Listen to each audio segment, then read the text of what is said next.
And hello guys, here's your host Alex DrPuppet Weber, and today we're gonna talk about a very interesting topic on this new edition of Esports Time. Hello and welcome. Today we're gonna talk about the SKT and MSI situation.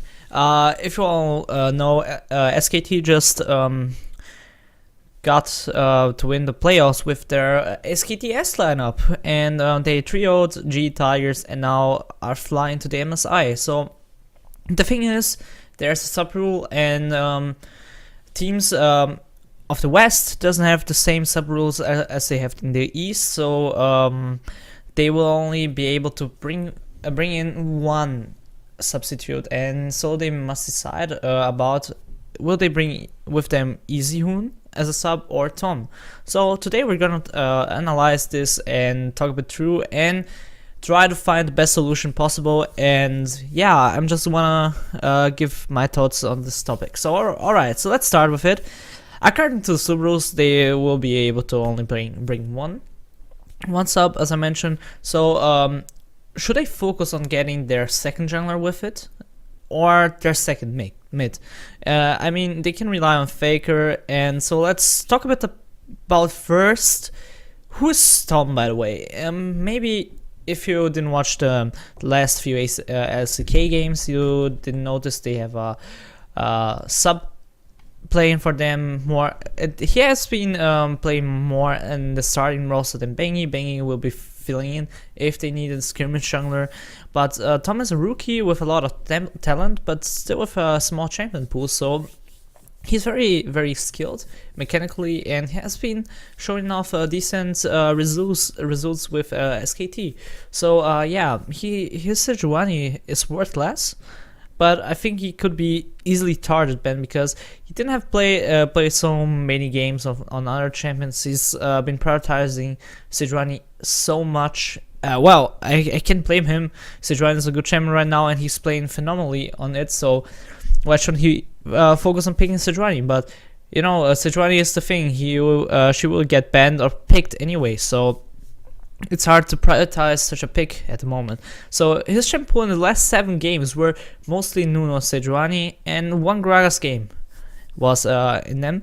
It's basically the playoff run he just did, and the thing about it, his Nuno doesn't have that constant results showing for him up. Like, he has been involved with a few losses and a few wins. Like, his performance on Nuno seems very lackluster. I am not really impressed by his Nuno. He had really good games on it and also really bad games on it. So I'm still not sure how good he is on his Nuno. But Sejuani, for sure, he has a very good win ratio. I can say numbers right now, but I think from last 7 games, at least 1-5 with Sejuani.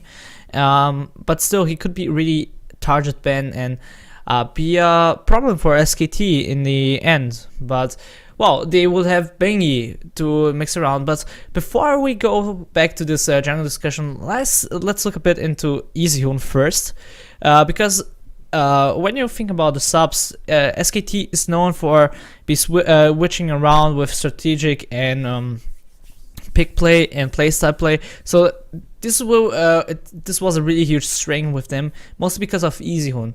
Why is Easyhoon their strength between? I mean, if you have Faker, you probably want to have Faker playing as your starting mid laner.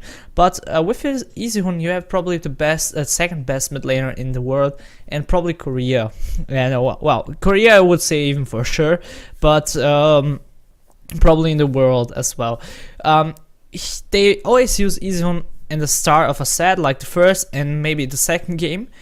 So they have different playstyle, more passive, more farming lane style, and then go for aggressive plays together. Pick like with Tom going for team comp, that will be for team fighting, and Easyhoon's known for playing lane passive and just farming up and then carrying the mid game. People even tend to joke around if you you have to defeat the mini boss first to be worthy to face the final boss, Faker. So he is known as a very good mid laner, and he outclassed Kuro from G Tigers the entire series. He has a big champion pool. He won't be charge banned that easily. But still, would you prioritize your second jungler option for a second mid that wouldn't be better as your first mid option? I don't know. It's like the style of Easyhoon is a bit more passive than Faker's. He would go for farming instead of skirmish and kills. So that would be very suitable for Tom if you want to go for the team fight style. And in the series, final series against G Tigers, he also proved that he can play aggressively. So he can really fill in the needs of the team and go with the style the team is willing to play in the game. So he's a very versatile mid laner. So the thing is, both bring their strategical diversity, but who could bring it more? Like, Tom is a rookie, he lacks international experience, is still on his way to become one of the best junglers in the world. And he has been outclassing Bengi in team fight performances. Why Bengi has been better in skirmish sets, since SKT tends to bring up Bengi when they want to play something like Rek'Sai or more early aggressive jungler in the game. So I think they have their both styles, and SKT is using it wisely to bring the team diversity. The thing is, would Easyhoon then be really needed? Because I think Faker can play every champion that Easyhoon plays as well. Even though Faker might go for more aggressive plays, or people tend to camp Faker more than Easyhoon, Faker could still bring in the Seraph, the Cassiopeia, the Lulu. His LeBlanc would be always target banned, so he would bring more to the table in the end as Easyhoon. But so I think, in my opinion, Tom should be taken with them for the MSI, simply because the jungler style changes, and this would bring out the whole team dynamic completely different. They would make it a lot more different than if you change Faker or Easyhoon. Faker can play the same champions as Easyhoon. Easyhoon could play probably the same champions as Faker, but maybe not as good, or vice versa. They will have both their strengths, but I think with Faker you have the more complete package. And even though he is a god in adapting and learning new champs and picking them up really quickly to the highest level possible, and in my opinion, he's still the best mid laner in the world right now. And it doesn't matter which SKT we see, because if you just watch who played the SKT versus G Tigers final in the playoffs, it was only SKTS. Faker didn't play one game. Bengi didn't play one game. So it doesn't matter really.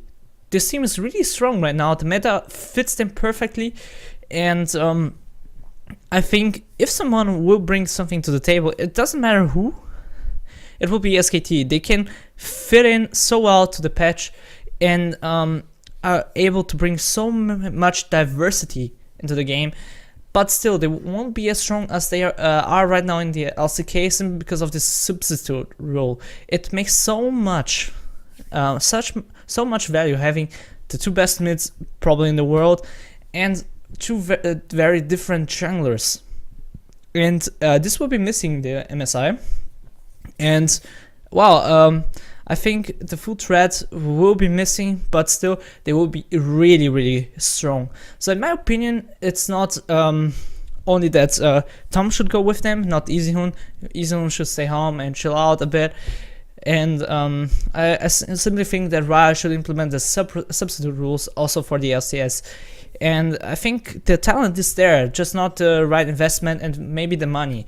But bringing such a substitute rule also to the LCS will bring much more to the table. You can you can see in the LCK, even though the Korean Exodus happened, the teams were still in a very high level. Maybe not as good as before, but still a very high level of gameplay. And the talent is there. They are providing they are influencing more the game with the different picks and roster changes. And I think this would be a very good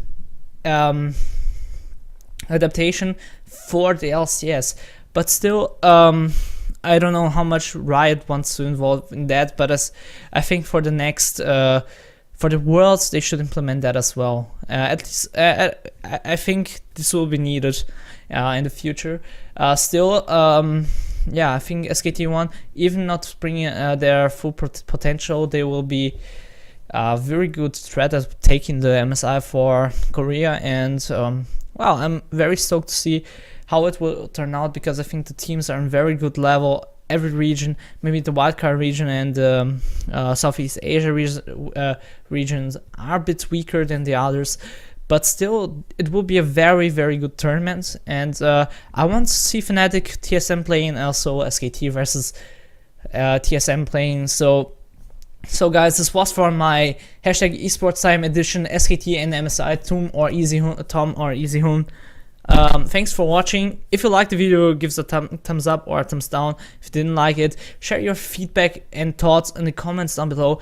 Don't forget to follow me on social media to know what I'm doing at the moment. And of course, if you don't want to miss out the next video, just click on subscribe. Guys, bye bye amigos, and adios.